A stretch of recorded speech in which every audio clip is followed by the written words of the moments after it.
할렐루야. 우리 사순절에 고난에 대한 말씀을 나누고 있습니다. 우리 지지난주에 고난에 대한 일반적인 이해, 고난이 어떤 의미인가라고 하는 말씀을 나누었고, 우리 지난주에는 욥에 대한 고난의 말씀을 나누었습니다. 욥이라는 인물이 율법의 행위로 자기의 의로움을 주장하는 사람의 대표지요. 우리 율법주의자라고 말하는 사람들, 자기의 행위 자체로 자기가 어렵다라고 주장하며 살아가는 사람들의 대표적인 인물이 욥입니다. 그러나 우리가 말씀을 통해서 주제하다시피 우리의 행위로는 결코 우리가 하나님 앞에 어렵다 인정함을 받을 수가 없고 우리의 죄를 속할 수가 없다라고 하는 것이죠. 이것을 하나님께서 욥에게 또 우리에게 깨우쳐 주시기 위해서 욥에게 말할 수 없는 고난을 더하셨고, 욥이 그 고난 가운데 주의 뜻을 깨달은 이후에 회개하고 그가 하나님의 큰 은혜와 구원의 복을 누리게 된 것이 욥기의 전체적인 말씀이었고, 또 우리 지난주에 그와 같은 욥의 고난에 대해서 말씀을 함께 나누셨습니다. 우리 오늘은 아브라함에 대해서 아브라함에 당한 고난을 우리가 함께 나누고자 합니다. 우리 오늘 본문의 말씀은 아브라함이 하나님의 부르심에 따라 그가 갈대아 우르를 떠나서 그리고 애굽까지 이르도록 아브라함의 여정, 가나안 땅에서 여정을 전체적으로 보여주시는 말씀이고요.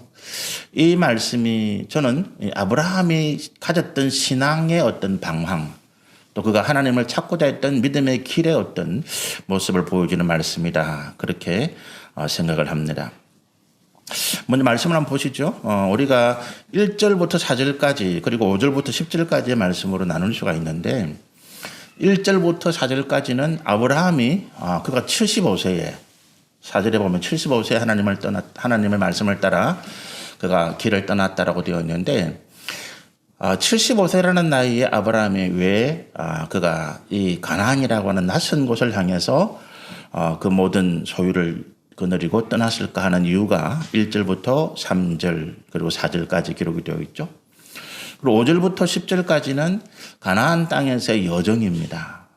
우리가 그 여정에 대해서 좀 살펴보면서 우리 아브라함이라는 인물이 어떤 신앙을 가졌었고, 하나님께서 그에게 아브라함에게 어떤 가르침, 교훈을 주시기를 원하셨는지, 그리고 이후에 아브라함이 어떤 변화된 모습을 보였는지라고 하는 것들을 살펴보시면 좋겠습니다. 먼저 우리가 1절부터 4절에는 아브라함에게 임하신 하나님과 그 말씀이 기록이 되어 있어요. 1절에 보면 여호와께서 아브라함에게 이르시되라고 하는 하나님께서 아브라함에게 주신 말씀이 나오죠. 그 1절의 말씀이 우리가 잘 알고 있는 말씀입니다. 너는 너의 본토 친척 아비 집을 떠나라. 제가 방금 드린 말씀은 개역 한글에 있는 말씀이고, 우리 오늘 개역 개정에는 너의 고향 친척 아버지의 집을 떠나라. 그리고 내가 너에게 보여줄 땅으로 가라. 우리 개역 한글에는 지시할 땅으로 가라, 이렇게 표현되어 있어요. 번역의 의미가 조금은 다릅니다만은, 그러나 같은 의미로 우리가 볼 수가 있죠. 하나님께서 아브라함에게 나타나셔서 하신 말씀이 떠나라라고 하는 것입니다. 그럼 아브라함이 지금 있는 곳이 어디기 때문에 떠나라 그렇게 말씀을 하셨을까 생각을 해볼 수 있는 거죠. 이 아브라함이라고 하는 인물은 우리가 그 앞에 창세기 11장에 보면 하나님께서 믿음의 계보를 쭉 기록해 놓으세요. 아담으로부터 셋, 그리고 그 다음에 쭉 이르기까지 에녹, 노아 이후에 믿음의 사람들의 계보를 쭉 연결하시면서 그 계보가 아브라함의 아버지 데라라고 하는 사람, 그리고 마지막으로 아브라함까지 연결이 되어 있습니다.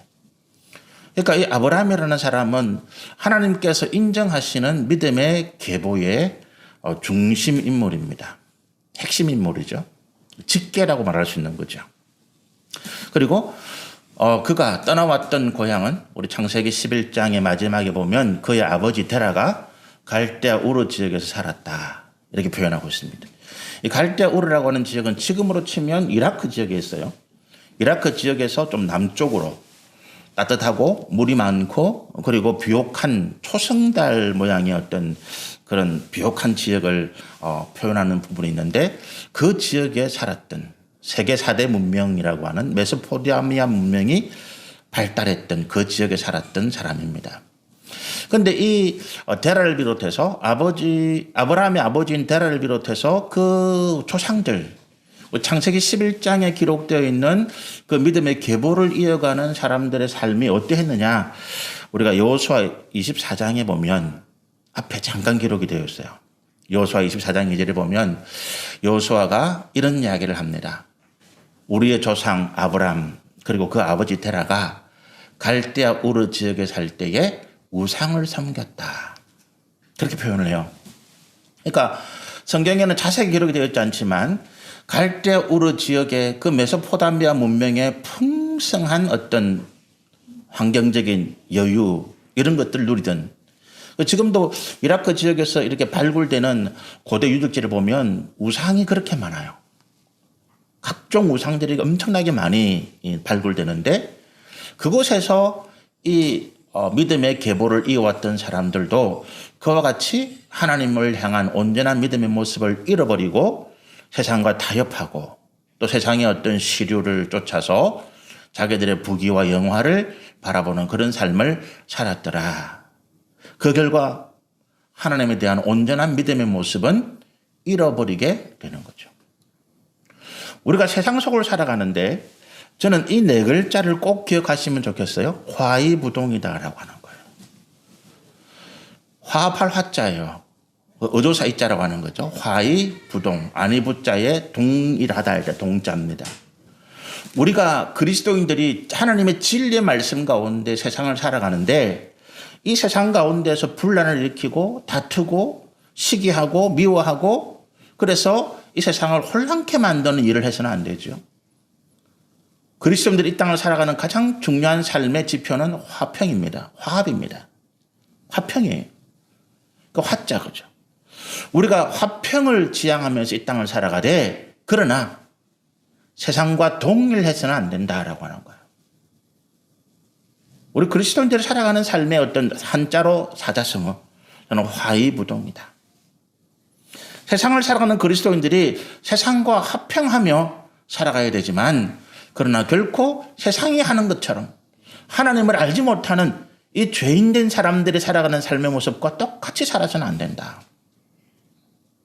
지금 우리 한국 교회의 문제고 또 우리 지금을 살아가는 우리 그리스도인들의 문제일 뿐만 아니라 아브라함의 아버지 데라 그리고 그 조상들이 갈대아 우르 지역의 그 문명이 발달하고 풍성한 삶의 어떤 물산들이 풍성했던 그곳에서 번영했던 곳 살았던 삶의 모습입니다. 그들은 세상 속에서 그들이 추구하는 재물과 명예와 권세를 구하기 위해서 세상의 법칙, 세상이 좋아하는 것, 세상이 원하는 것들을 따라가기 시작했던 것입니다. 우리 한국교회가 제자운동을 굉장히 많이 했어요. 제자훈련 저도 했습니다. 근데 요즘 저는 제자훈련에 대해서 별로 관심을 가지지 않습니다. 관심을 가지는 것이 아니라 지금 우리는 제자운동할 때가 아니다. 왜냐하면 우리가 한국교회에서 제자운동을 하면서 제자운동을 시키는 목사님들이 한 가지 간과하고 착각한 것이 있었는데 그게 뭐냐 하면 본인들이 목사인 제가 우리 주님을 따라가는 제자의 삶을 추구하는 것을 놓쳤다라고 하는 것입니다. 목사인 제가 십자가를 지고 주님의 뒤를 따라가는 제자의 삶을 살아야 그것이 본이 되어지고 그것이 성도들에게 또 다른 사람들에게 어떤 본이 되어져서 따라오는 이런 모습이 되어지는데 제자 운동을 하고 제자 훈련을 시키는 목회자인 저는 목회의 성공, 세상에서의 어떤 존경, 명예, 재물 이런 것들을 바라는 마음을 가지고 있으면서 그것들을 이루기 위한 방편으로 우리가 제자 훈련을 했다라고 하는 거죠. 그래서 제자 훈련을 마치고 난 사람들에게 뭐를 요구했느냐? 또 다른 전도해서 사람들을 데리고 와라. 여러분 우리가 믿음으로 살아가는 삶의 목적이 전도하고 전도의 목적이 교회의 사람들의 숫자를 늘리는 게 아니에요. 그런데 우리는 그렇게 했더라는 것입니다. 그렇게 해서 마치 어떤 세일즈 하는 어떤 세상의 어떤 단체 세상에서는 그렇게 하죠. 보험회사나 아니면 무슨 뭐 판매를 하는 데서는 실적을 축축축 제시하고, 그래서 실적이 좋은 데는 어떤 이렇게 포상하고 공로를 주고, 실적이 안 좋은 데는 질책하고, 이런 모습들이 우리 교회에 똑같이 있어 왔더라라고 하는 것입니다. 그것이 우리 90년대, 2000년대 제자 운동을 하는 많은 교회들, 저 자신을 포함해서 그런 모습들이었고, 제가 그런 과정을 거치면서 저를 돌아보고 우리 교회를 돌아볼 때, 아, 내가 뭔 짓을 했나. 그런 어떤 후회, 또 회개를 하게 되죠. 나는 내가 우리 성도들에게 제자라고 하는 주의 말씀을 가르치면서 과연 나 자신은 얼마나 주님 앞에 제자로서의 삶을 살기 위해서 내가 애를 쓰고 내 스스로를 겸비케 하고 내 십자가를 지고 주님의 뒤를 따르는 삶의 모습을 보였던가라고 하는 부분들이죠. 우리가 세상에서 그리스도인으로 살아가는 것은 세상에서 주류로 나타나겠다는 이런 목적이 아니에요. 우리는 진리를 전하고 진리를 가르치고 이 땅 가운데 하나님의 살아계심을 증거함을 통해서 이 사람들이 하나님을 알지 못하는 사람들에게 진리의 하나님을 나타내고자 하는 목적인 것입니다. 그러기 위해서 하나님께서 이 아브라함을 택하시고 아브라함으로 하여금 그 죄악의 자리에서 세상의 부유함과 번영을 추구했던 그 조상들의 삶을 떠나라라고 했던 것입니다.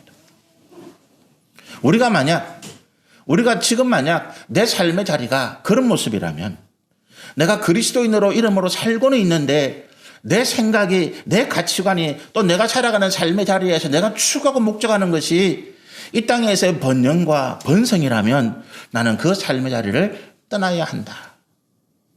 거기에는 더 이상 하나님의 은혜, 하나님의 진리가 없기 때문에 그렇습니다. 거기는 처절한 양육강식의 어떤 생존의 법칙만이 존재할 뿐이고, 거기는 짐승들이 사는 땅이지 하나님의 백성들이 살아갈 곳이 아니기 때문에 그렇다.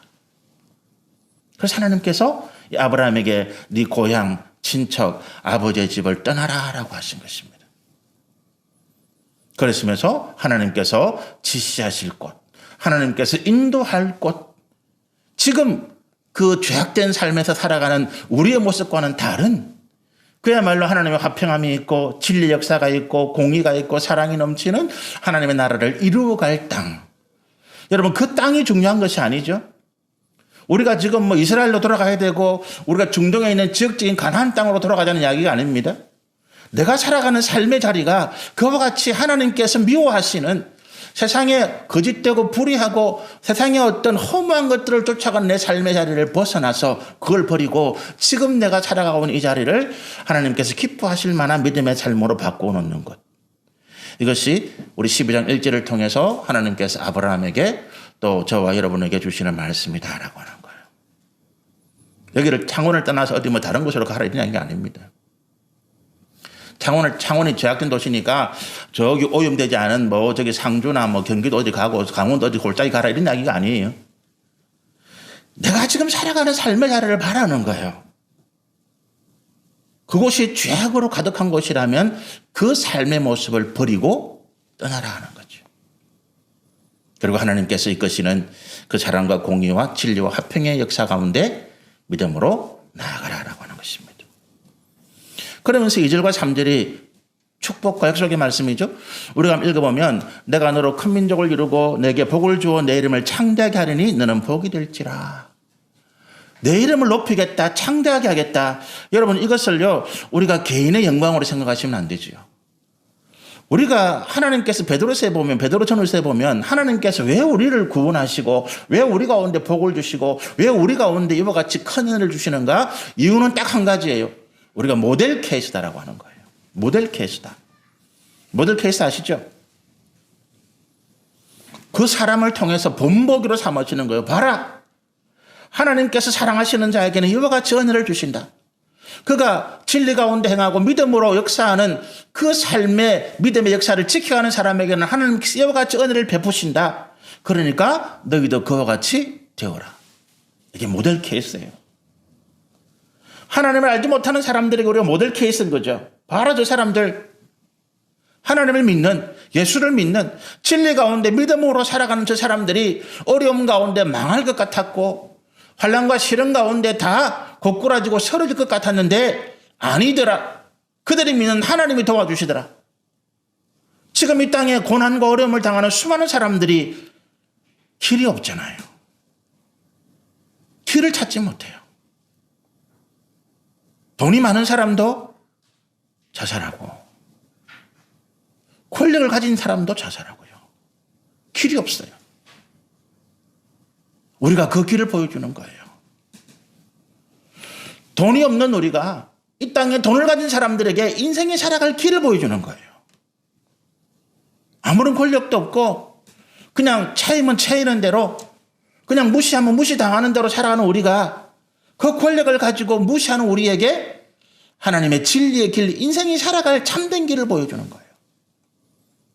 그리고 절망하지 말고 스스로 인생을 포기하지 말고 하나님께서 기뻐하시는 믿음의 길 가운데 들어오라. 하나님이 살아계시다. 이것이 우리가 하나님께서 부르시는 내 이름을 높게 하리라, 창대하게 하리라. 정전 목사 그러면 그 사람, 그래 그 사람 하나님 함께 하심을 내가 알지. 제가 그런 사람은 아니지만 예를 들어서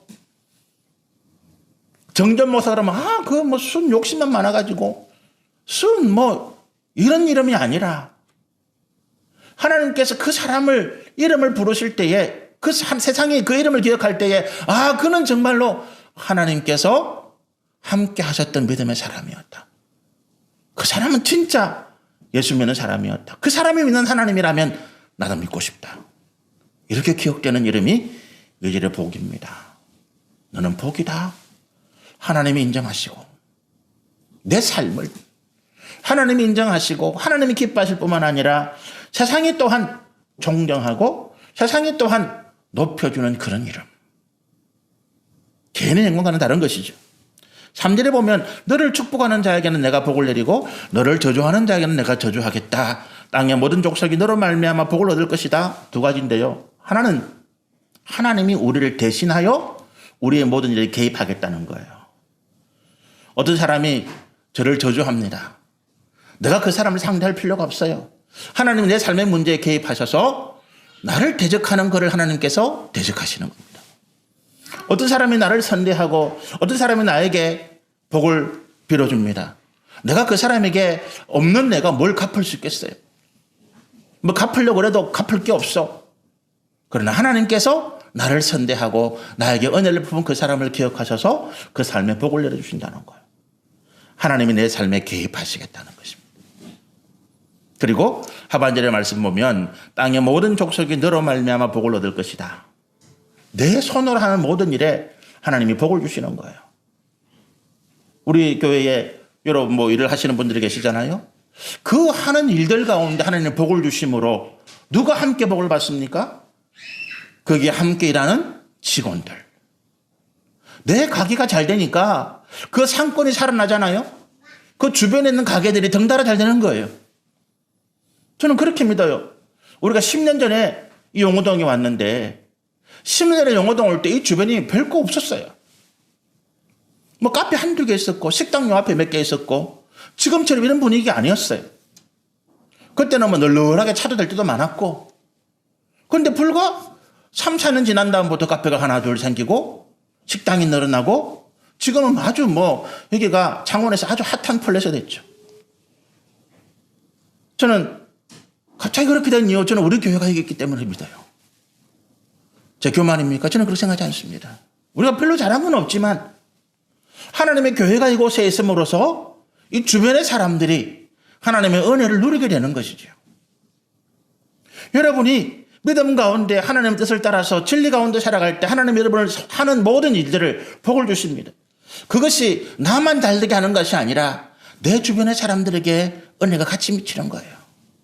비가 옵니다. 우리 집이만 옵니까? 지금 온 세상이 감물어서 땅이 쩍쩍 갈라져요. 하늘에서 비가 옵니다. 그 비가 내 땅에만 내립니까? 하늘이 비가 내리는 것은 우리 그리스도인들의 기도고 하나님께서 우리를 불쌍히 여기시는 긍휼의 은혜입니다.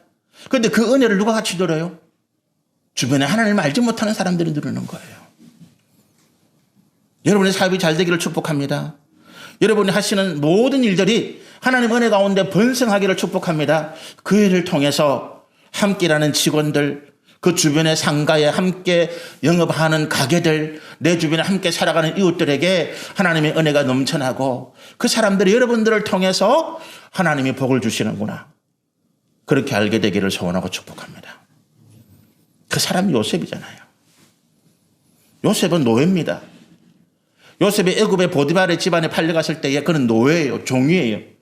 그런데 그가 믿음 안에서 정직하고 성실하게 행할 때에 하나님께서 요셉이 하는 모든 일마다 복을 주는 거예요. 다른 사람이 하면 안 돼. 그런데 요셉이 하니까 되는 거예요.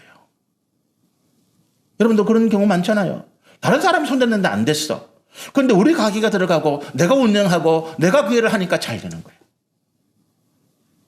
하나님이 요셉이 하는 모든 일에 복을 주시니까 누가 눈치를 딱 챘어요? 보디발이 눈치를 딱 챈 거예요.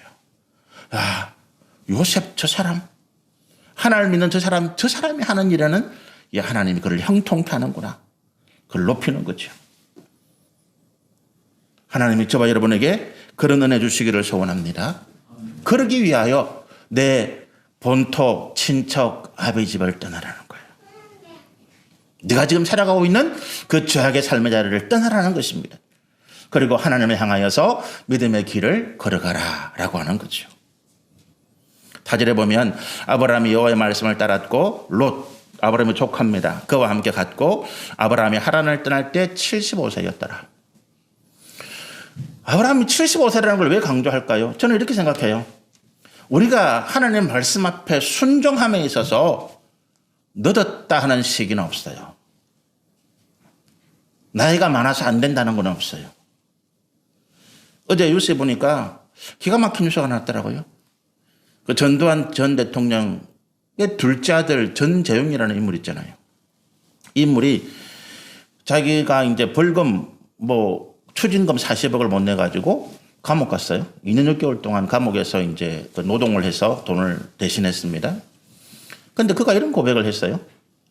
그 기사가 조선일보가 났는데 그 감옥에서 찬송소리를 듣고 거기에 너무 은혜를 받아서 그가 회개하고 목회자의 길을 걷기로 결심했다. 그래요. 그래서 그 부인 되시는 분이 그런 인터뷰를 했어요. 우리 같은 사람이 예수 믿는다는 게 참 부끄럽고 알려지면 오히려 덕이 안 되고 사람들에게 놀릴감이 될 것 같은데 그럼에도 불구하고 자기 남편이 신대원에 입학하고 목회자 길 가는 데 있어서 하나님의 은혜라고 생각한다. 그런데 그분 나이를 보니까 만으로 57세야. 목사 안수받고 얼마 안 돼. 우리 여기 계신 공주사는 마찬가지예요. 목사 안수받고 목회할 수 있는 시간이 몇 년 안 돼요. 어떤 분들은 그런 이야기 할 수 있겠죠. 그 늦은 나이에 그렇게 말하는 사람은 어리석은 거고 교만한 것이라는 거예요. 내가 단 하루를 다윗이 그런 고백을 해요. 내가 왕으로서 내 궁궐에서 온갖 호화로움을 누리면서 살아가는 천년 동안 사는 것보다 내가 하나님의 전에서 단 하루를 살더라도 주님과 함께 사는 그것이 내게는 복입니다. 우리가 하나님의 부르심에 나이가 상관이 없는 거예요. 이제 해가지고 뭘 할 수 있을까? 천만의 말씀입니다. 그 부르심 앞에 우리가 순종함으로 걸음을 옮기기만 하면 하나님께서 우리에게 일할 수 있는 시간들을 열어주시는 것입니다. 일하는 사람에게는요, 시간이 길어요. 우리가 나이가 들어서 시간이 참 빨리 간다. 왜 그렇게 합니까? 일할 게 없어. 하루가 무료해요. 그런데 젊은이들, 새벽부터 밤까지 열심히 일하는 애들에게는 하루가 길어요. 우리가 하나님 일을 한다고 할 때 하나님께서 나에게 맡겨주신 그 일을 할 수 있도록 시간도 힘도 건강도 지혜도 물질도 허락하실 줄로 믿습니다. 지난주에 말씀드린 것처럼 도전하는 거예요. 지금부터 하나님께서 내게 말씀하신 것을 따라가는 것입니다. 자, 이런 약속을 가지고 아브라함이 길을 떠나는데 5절부터 10절까지 말씀 보면 이게 이제 아브라함이 가나안에 들어와서 행보입니다. 이 가나안 아브라함이 그 아버지와 살다가 떠나왔던 하란이라고 하는 지역은 지금 터키 지역이에요. 가나안 이스라엘로 치면 북쪽에 있는 땅입니다. 굉장히 풍요로운 지역이에요. 비가 많이 오고 작물이 많이 자라고 그다음에 햇빛도 많이 좋고 저는 터키 안 가봤습니다만 터키 가분들이 굉장히 맛있는 게 과일이라면서요. 대추가 이만씩 하고 뭐. 굉장히 땅이 좋고 일조량이 많기 때문에 좋은 거예요. 근데 그곳에 출발해가지고 9절, 10절 어디로 갑니까? 광야, 남쪽에 있는 사막 지역으로 지나서 거기에서 기근이 와가지고 먹고 살 것이 없어서 애굽 지역으로 들어가는 그 말씀이죠. 북쪽에서 남쪽으로 옵니다. 북쪽 지역은 평야입니다. 그런데 이스라엘 지역이 동쪽, 남쪽으로 오면 올수록 사막 지역이에요. 그리고 결국에는 사막으로 왔습니다. 아주 물이 많고 초량이 많은 곳에서 비옥한 토지에서 점점 황무지로 내려온 거죠. 그리고 우리가 이 아브라함의 어떤 모습을 보면 아브라함은 목자입니다. 그죠? 직업이. 그가 5절에 보면 이렇게 됐어요. 아브라함이 그의 아내 사레와 조카 롯과 하란에서 모은 모든 소유, 양들, 염소들, 소들, 그리고 사람들, 그 양을 치는 목동들, 자기 집안에서 일하는 하인들, 노예들, 대부대를 끌고 내려오는 거예요. 그렇게 왔는데, 그러면 그가 원하는 곳이 어디겠습니까? 물이 많고, 초지가 많고, 너른 평야를 찾아야 되는데, 그가 그곳을 찾지 못하고 산으로 올라갔다가 거기에서도 살지 못하고 남쪽으로 쫓겨 내려가서 광야지대에 머물다가 모든 것을 잃어버리고 애굽 땅으로 가게 되는 이런 모습을 보이게 되는 거죠. 하나님이 복 주신다고 불렀는데 아브라함을 쫄딱 망하게 하신 거예요. 우리가 저는 몇 번 그런 말씀을 드렸죠. 내가 뭔가 결단했다. 야, 내가 이제부터 이렇게 살아서는 안 되겠구나. 내가 뭔가 작심하고 결단하고 하나님 앞에 선한 계획을 세우는 순간에 하나님이 뭐라 하신다고요? 그럼 내가 이제 시작한다. 내가 결단했는데 하나님께서 꽃길을 쫙 깔아주시는 게 아니고 가시밭길을 딱 준비하는 거예요. 내가 그럼 이제 시작할게. 지금까지는 결단하지 못한 우리는 하나님의 시험을 감당할 만한 믿음이 안 된 거예요. 예수님께서 마태복음 13장에 그 4가지 밭에 대한 비유를 하죠.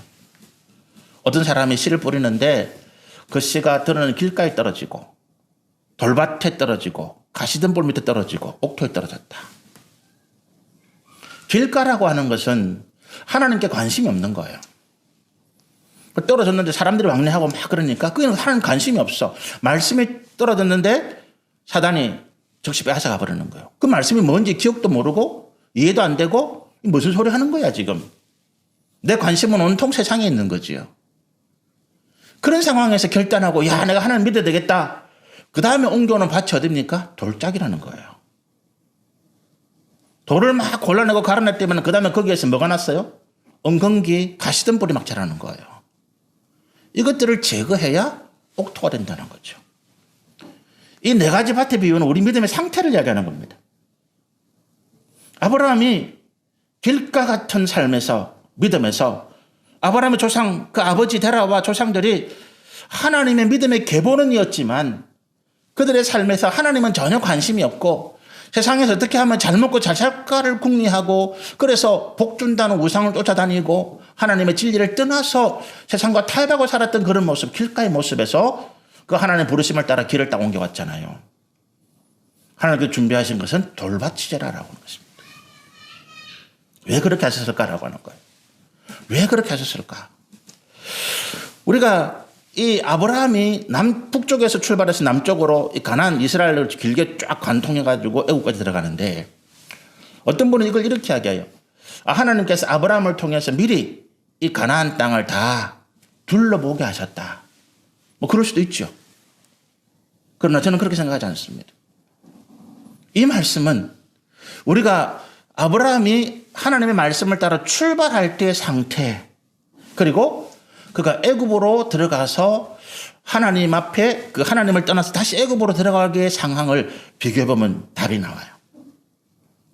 5절의 말씀에 그가 하란에서 하나님의 말씀을 따라 나올 때 엄청난 대부대를 끌고 나왔다 그랬잖아요. 재산도 많고 부르는 하인도 많고 양과 소와 염소도 엄청 많고 부자로 나왔어요. 아브라함이요. 그렇잖아. 5절에 보니까 하란에서 모은 모든 소유 자기 아버지 유산 받았고 그가 하란에서 또 일해서 열심히 돈 벌었고 그 모든 것을 다 가지고 가나안 땅에서 이제 한번 거창하게 한번 해보겠다라고 나온 거예요. 그랬는데 9절에 점점 쫓겨가서 이 목축업자가 사막으로 몰려갔어요. 뭐 거의 다 잃었다고 봐야지.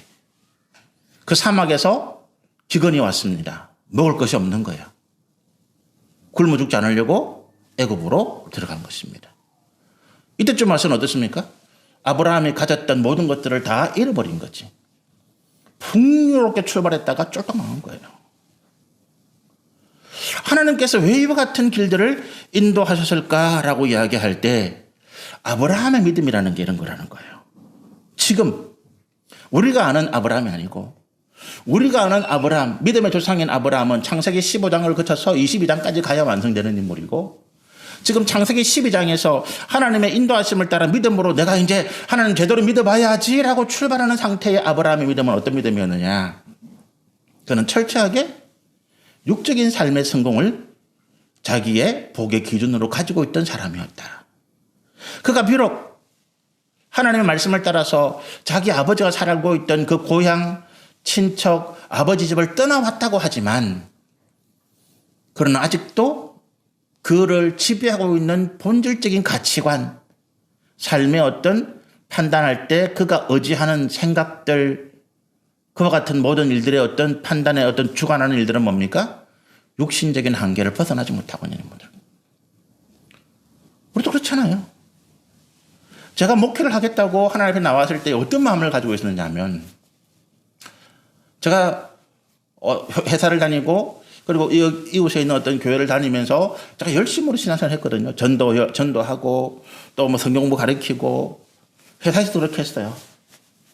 그런데 한 가지가 뭐냐 하면 야 이거 뭐 전도 열심히 하고 내가 이와 같이 회사에서도 열심히 성경공부 가르치고 그래서 내가 전도해서 세례받게 한 사람도 굉장히 많은데 어디 가서 이야기하면 목사라서 대접해주고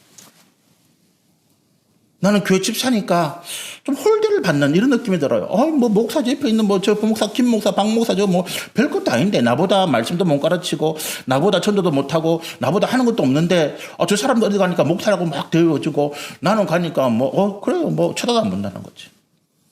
빈정이 상했어요. 야 이건 뭔가 제대로 일을 해보려면 목사가 돼야 되겠구나. 하나님 일을 제대로 해보려니까 목사가 돼야 되겠구나. 그래서 제가 어떻게 하면 빨리 목사 한 수 받을까 거기에 골몰했어요. 그러니까 출발의 동기가 아주 이상한 거죠. 내가 하는 일을 더 잘해보겠다는 거예요. 아브라함이 그랬어요. 야 하나님이 지금 나에게 복을 주신다는 거야. 내가 가지고 있는 것보다 대단한데 지금 그가 하란에서 가지고 있는 재산만 해도 대단한 거예요.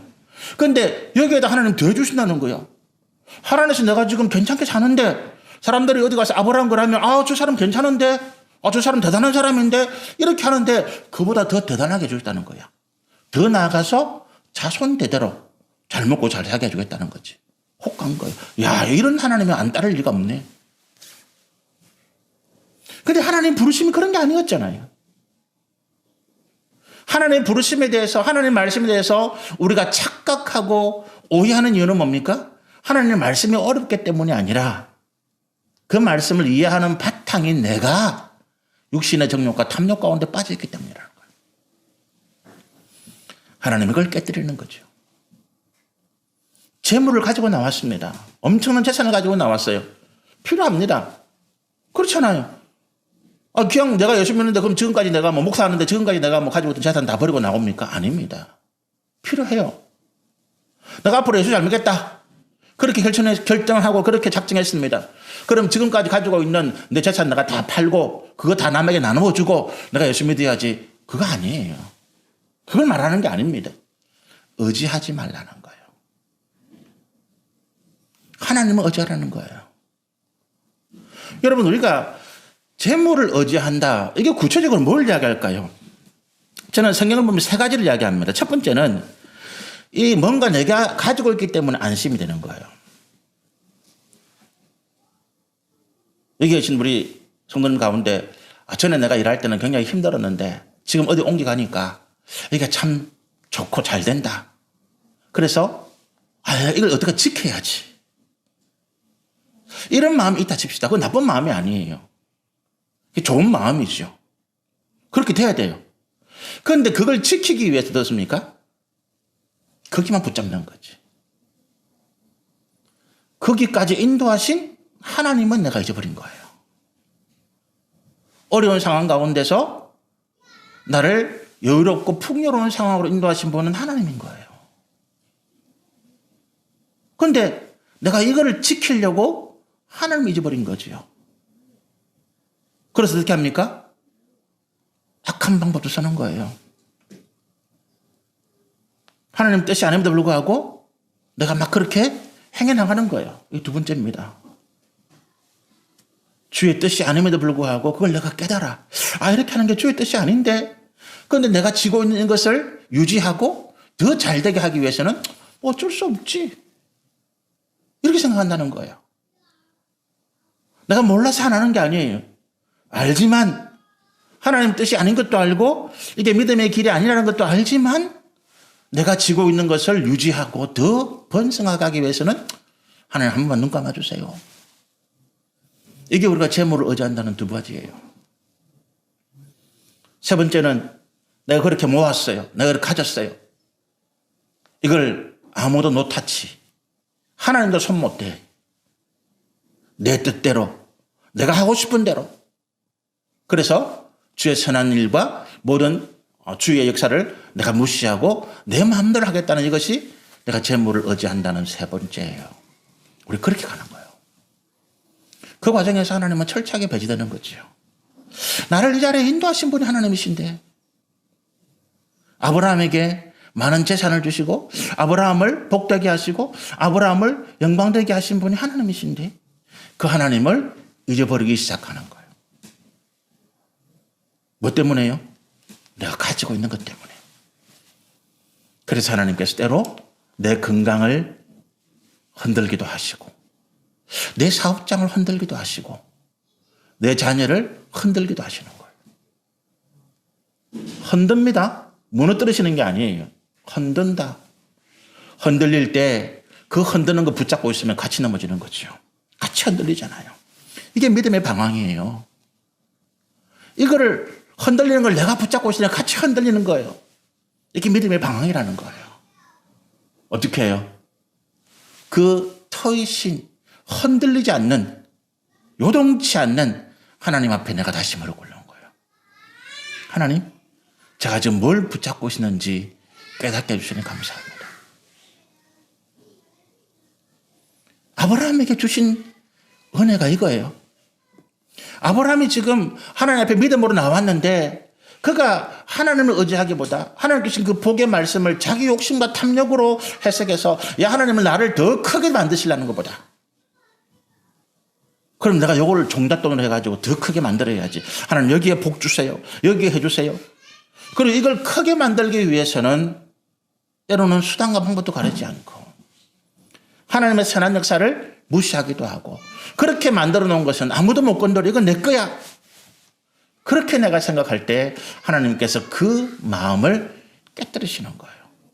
그것이 도를 골라내는 작업이고 내 삶의 염려와 근심과 걱정이라고 하는 그 엉겅퀴와 가시를 제거하는 것이라는 거예요. 이런 과정들을 통해서 아브라함이 조금씩 하나님 앞으로 점점 무게중심을 옮겨가는 거죠. 내 무게중심, 내 삶의 무게중심.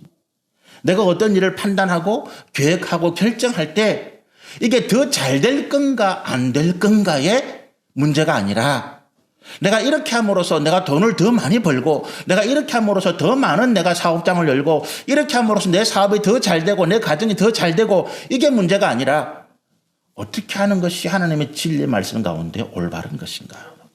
이걸 배워가는 거죠. 이것이 그 뒤에 우리가 말씀 보면 애굽에서 나온 다음에 아브라함이 롯과 선택하는 과정이잖아요. 아브라함이 롯과 선택하면서 롯에게 선택권을 줍니다. 야, 네가 먼저 좋은 거 차지해. 나는 하나님이 계시니까 괜찮아. 네가 먼저 좋은 거 선택해. 나는 하나님이 계시니까 형통할 거야. 하나님으로 인해서 나는 형통할 거야. 이것이 아브라함이 하나님을 경험하게 되는 과정이더라라고 하는 것입니다. 그것이 어떤 과정을 통해서요? 내가 의지하고 있는 것들을 하나님께 흔들어 버리는 거예요. 무너뜨리는 게 아니에요. 여러분 사업을 망하게 하시는 분이 아닙니다. 여러분 가정을 완전히 하나님께서 풍비박산 만드시는 분이 아니에요. 흔드십니다. 이건 내가 의지할 게 아니구나. 내가 이걸 찾고 있으니까 같이 흔들리는구나.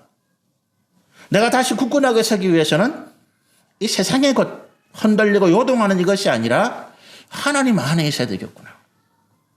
하나님이 나를 지키시는 분이구나. 하나님이 내 삶에 함께 하시는 분이구나. 내가 힘들고 어려울 때 하나님이 나를 도우시는 분이시구나. 이걸 깨닫는 순간에 내 삶의 무게 중심이 다시 하나님께로 옮겨가는 거예요. 우리는 지금 경계선에 있어요. 저와 여러분은 지금 경계선에 있다고요. 세상이 좋으면 세상으로 조금 옮겨가고 하나님이 좋으면 하나님 쪽으로 조금 또 옮겨가고 한 발은 세상에 딱 걸치고 한 발은 하나님 쪽에 딱 걸치고 이렇게 왔다 갔다 하는 그게 지금 우리예요. 그런 우리에게 하나님 말씀하시는 거죠. 네가 언제까지 나하고 세상 사이에서 왔다 갔다 할래? 한 가지만 택해라. 내가 너에게 보여주마. 내가 너에게 말해주마. 내가 너에게 알려주마. 그것이 삶의 중심 무게가 다른 데 있는 게 아니에요. 내가 어떤 일을 결정하고 선택하고 계획해 나갈 때 그 계획과 선택과 결정의 기준과 판단이 하나님이냐? 그럼 난 하나님 쪽으로 무게가 있는 거예요. 내가 어떤 걸 선택하고 판단하고 결정하는데 그 기준이 세상이냐? 나는 세상의 무게중심이 있는 거예요. 아브라함이 그 고난을 통해서 조금씩 하나님께로 자리를 옮겨갑니다. 그리고 마침내 창세기 22장 하나님께서 100세에 낳은 아들을 주님이 테스트하시는 거예요. 야, 네가 이제 어느 만큼 나를 신뢰하는가 한번 보자. 그 아들을 나에게 달라도 네가 주겠느냐. 들으지요, 하나님. 하나님의 그 약속은 변함없습니다. 하나님께서 내게 이 아들 이삭을 통해서 네 씨를 하늘의 별처럼 바다의 모래처럼 많게 하리라 그 약속을 나는 믿습니다. 이 아들이 만약 죽는다면 하나님께서 이 아들을 다시 살리실 것으로 나는 믿습니다. 그것이 창세기 22장에서 아브라함의 신앙이에요. 무게 중심이 완전히 하나님께로 옮겨가는 거죠. 75세에 하나님 부르심 가운데 왔다 갔다 하다가 아브라함이 창세기 22장에 하나님 쪽으로 완전히 탁 옮겨 앉습니다. 그 다음부터 성경 보면 아브라함이 고난당하고 이런 부분이 없어요. 지난주에 욥은 140년 동안 하나님의 은혜를 받았는데 아브라함은 한 50년 이상 아브라함이 175세에 하나님 부름 받잖아요. 창세기 22장의 사건이 한 117세 120세 전의 이야기예요. 하나님으로부터 무게중심이 완전히 옮겨가는 그 순간부터 더 이상 고난이 없는 거예요. 내가 지금 내 삶의 자리가 사업이 직장이 건강이 가정이 자녀가 염려되고 걱정되어서 왔다 갔다 하는 이런 상황. 하나님께서 우리 가운데 무게중심 내가 선택하고 판단하고 내가 결정하는 그 기준을 하나님으로 완전히 옮기라고 하는 사인이에요. 네가 지금 흔들리는 것, 네가 지금 방황하는 것, 네가 지금 염려하는 것, 네 삶의 중심이 하나님을 떠나서 세상 가운데 있기 때문이라는 거예요. 아브라함의 고난이 우리 가운데 그것을 가르쳐주고 있습니다. 그리고 우리가 우리 삶의 무게중심을 온전히 하나님께로 옮길 때 하나님께서 우리 가운데 온전하신 은혜를 베푸심을 우리가 경험하게 될 줄로 믿습니다. 기도하겠습니다. 하나님 감사합니다.